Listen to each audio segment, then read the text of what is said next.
Internet, and welcome to episode 3 of Rules of the Internet and episode 79 of the Deep Fried Neurons podcast. This is part 3 in a series of 4 about rules of the Internet, and I hope you enjoy this. Cue the fucking.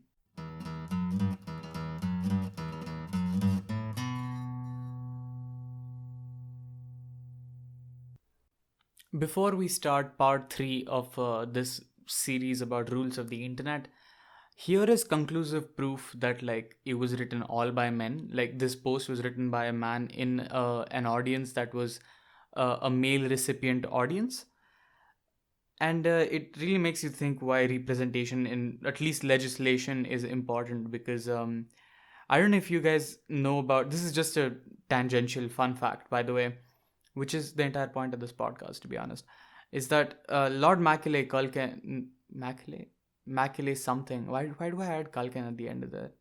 I have no clue. Lord Macaulay drafted the Indian Penal Code in 1861, and I'm pretty sure I'm getting the name right. I'm not sure. I think episode 49 would clarify the name of the person who legislated the Indian Penal Code in 1861, and I think there was an entire law about how non-consensual cucking is not allowed.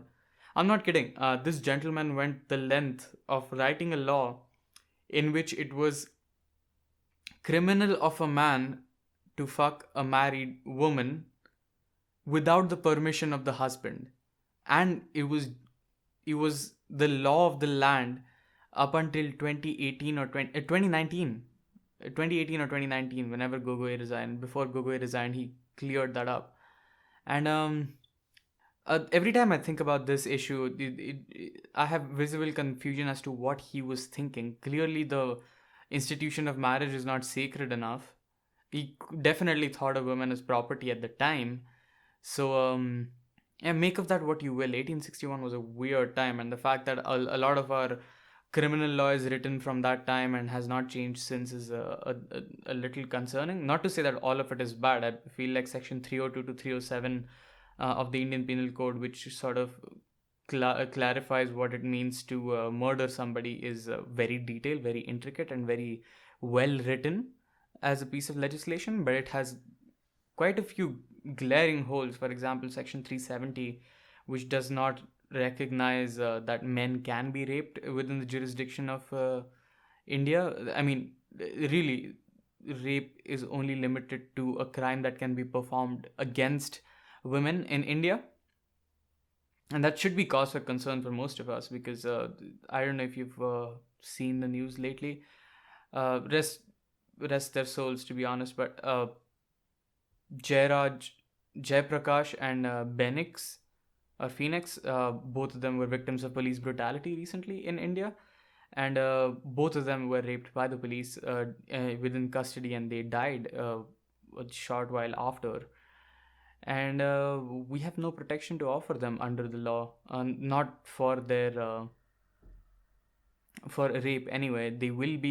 Their perpetrators will be charged and against for murder and gross abuse of power. I don't even know if there's law for that, to be honest. I'll have to go back to the books and read. But I think there is some sort of force justification method that will probably help some of the cops get off. I'm not sure. But quite a horrific case. I think everybody's heard about it. I'm probably wasting your time going off on a tangent. Anyway, I know this is a weird transition to take, but we're gonna take it anyway, because a part of that podcast is quite kind of important. And here, that this was written by a dude. So we're gonna start with 29. In the internet, all girls are men and all kids are undercover FBI agents. It's a very clear sign to say that there's no such thing as somebody who's sexually interested over the internet in you.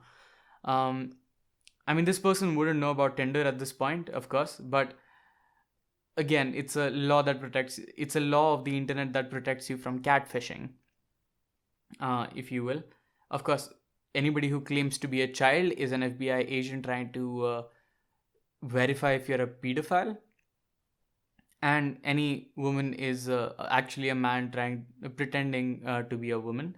so that they can verify that they are so that they can verify you're not thirsty or a simp, as a, a 20th century young person would call it.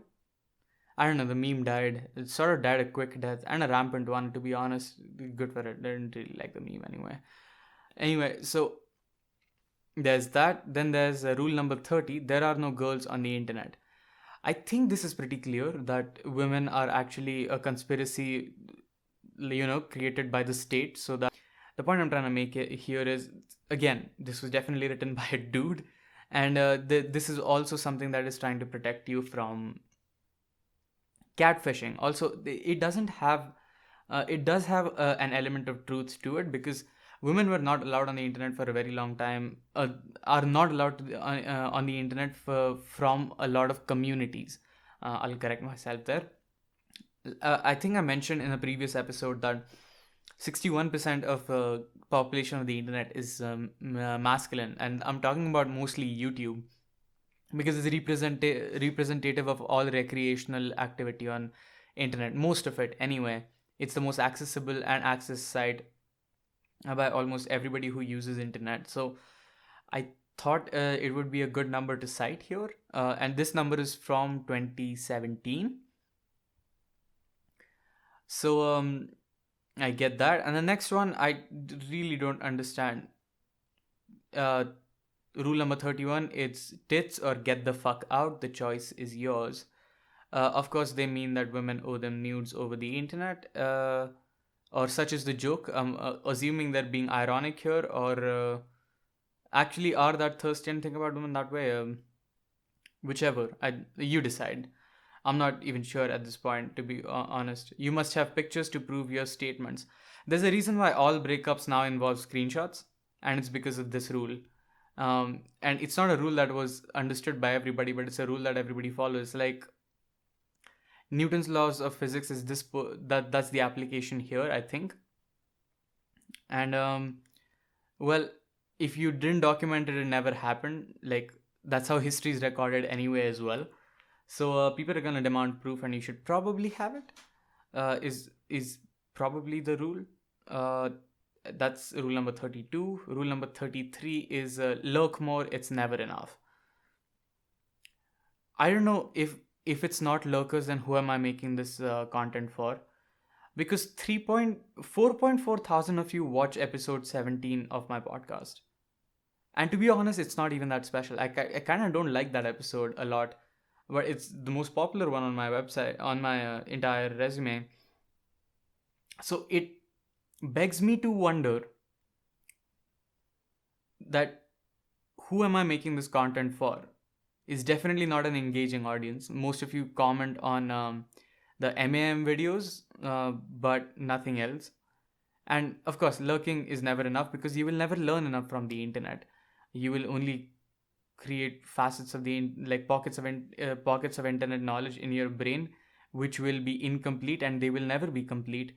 And you must keep trying to complete them. That is your necessity. Please do not stop lurking. Lurk on this channel, then lurk on my friend's channel, and then my friends' channels. Give all of us views. Consumption is your only duty. Try to understand that. Then there's rule number 34, the famous one, the one that everybody's been waiting with their dicks in hand with for. We just discussed there's no women on the internet. Sorry if you don't have the male genitalia. Is my irony clear? I'm not sure. I feel like my deadpan voice and my normal voice are the same thing. Anyway, basically, there's no porn of it, no exceptions. I think to illustrate this rule, I would cite the pink guy video about rapping absurd porn titles. I'm gonna leave it in the description if I can. I think one of the most notable videos that came up in my brain was emo kids want to falafel more than they want to die. And that will stay with me forever. I'm pretty sure Bernie Sanders has been rule 34 already. I'm certain that has happened. And rule 35 sort of acts as a contingent for rule 34, that if there is no porn found at the moment, it will be made. So everything you've seen will be improved upon pornographically, because that's the main purpose of the internet for recreation, porn. So that in the privacy of your house, you can watch naked people doing naked things. That has been understood in the larger fabric of the internet culture for a very long time. Then there's rule number 36. There is even more fucked up shit than you just saw. I'm pretty sure all of you have seen top 10 things you shouldn't Google and the 4 videos that people made on it everywhere. Two Girls, One Cup comes to mind as to a list of what you shouldn't Google. Trypophobia is also on that list. I think it sort of speaks about the vastness of the voluminous amounts of information that we have on the internet. For example, I'm pretty sure some of you are regular listeners and you remember Library of Babel. Basically, if there is every combination of the words existent known to man, known to you, and you can only consume so much literature throughout your lifespan, even if you read all day, every day, without eating, without sleeping, and live 100 years and still not finish it, then definitely you're not going to see the most objectively disturbing thing in the world. I think boredom classifies as a mild form of disgust. So you're mildly disgusted by everything or lack of activity in general anyway, which is why you go to the internet. And it only makes sense that you further seek disgusting things. I'm pretty sure all of us have weird internet histories that we can't explain to anybody else but ourselves. Even some parts of those internet histories that we can't even explain to ourselves. That's how macabre works. That you don't really like looking up these things that you're curious about, but you can't help looking at them and be curious about them anyway. There's a reason why there are podcasts after podcasts, including parts of this one, that are dedicated to serial killers and the kind of murderous, heinous lists of crimes that people do to each other, and we sort of make livings and careers out of documenting those things. But overall, I believe not only does it speak to macabre, but the extent of macabre and how we will never experience the extremities of it. It also speaks of the larger metaphor of the universe in general, that you won't experience the further ends of it because they are way further than you think. And then there's rule number 37. You cannot divide by zero just because the calculator said so. Now, for you kids out there who are just as old as I am, basically this is from the meme community, or meme hub as it was known in 2005. At the time they didn't call them memes, they called them macro images, if you will. But now we call it a meme hub as we understand it, called you the man, you're the man now, dog. I think that's what it was called. And on that, one of the jokes that came up was you cannot divide by zero, and it was a world-ending apocalyptic thing to happen if you divide by zero. Sort of how Shaggy became a god, similar energy, but in 2005, and then the meme suddenly died. But this gentleman definitely had a passion for the meme because it was a cultural reference at the point. So why the fuck not? Then there's rule number 38. No real limits of any kind apply here, not even the sky. We just talked about this in There Will Always Be More Fucked Up Shit Than You Saw. So both of them are sort of the same thing, except what there is more fucked up shit than you thought, than you just saw, is rule number 36, which is just exploring the dimension of macabre, which is things you want to look at but don't want to look at, that disgust you but also are make you curious, type of things. So it's just that, but extended to everything in the universe. Then there's rule number 39. Caps lock is cruise control for cool. I have no comments for this. I mean, this person genuinely doesn't know that text yelling exists now, and we have changed the way caps lock is used. Rule number 40 again, even with cruise control, you still have to steer, which is caps lock doesn't automatically make you cool. Which is sort of like watching Rick and Morty. Watching it doesn't automatically make you cool. It makes you a really good consumer, though. And actually don't know why I should comment on these. At this point, I'm questioning why I'm making this a four-part series. Um, 41. Desu isn't funny. Seriously, guys. It's worse than Chuck Norris jokes. So, sort of a parallel of that here is the RCVJ. Now, I'm looking at all of you. I know most of you are as old as me. And I know that you shared some of those jokes, and some of you even like RCVJ to this day. So Chuck Norris jokes and Desu is sort of the American parallel of RCVJ, and it was cool to hate on it even then. And RCVJ we sort of hate it now because of the kind of shitty content that they put out every day that is trying just so hard to relate.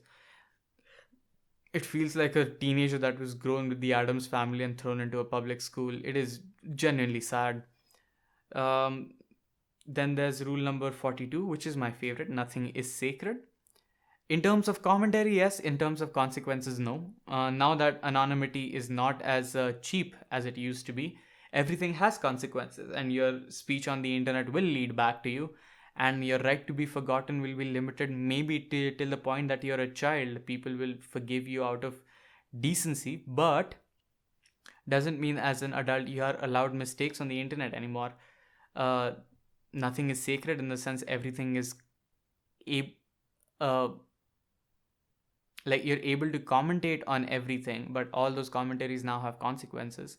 But at the same time, nothing is sacred, as in no topic is too controversial to comment on, which is where the irresponsibility in the internet culture sort of comes in.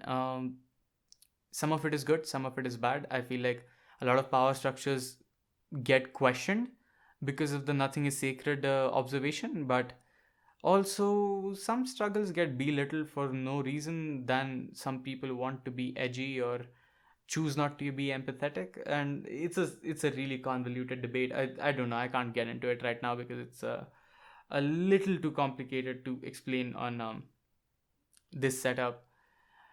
And I would probably do an episode just about policy making, autonomy, empathy, and things like that, so that we understand where we come from to this topic and how to talk about it. But I'll think about it. I'm just thinking out loud. This is not a promise. I'm not making one of these episodes. That's it. Thank you.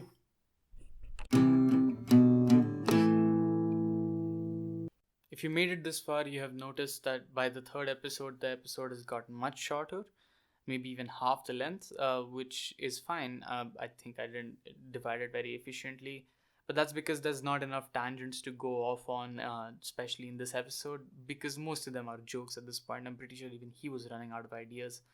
But I made a commitment to making the series, so I'm just gonna stick to it. I hope you enjoyed, though. If not, that those tangents about just Indian law were completely unnecessary. Then, I hope you learned something new, even in jokes. This one is a little funnier than the others, to be honest. But that's by design. I hope you enjoyed that. If you like the content, please like, share, subscribe. We're on YouTube and any podcast streaming service that you use, including Anchor, Spotify, Google Podcasts, iTunes, whatever. And if you really like the content, please consider supporting us on Patreon.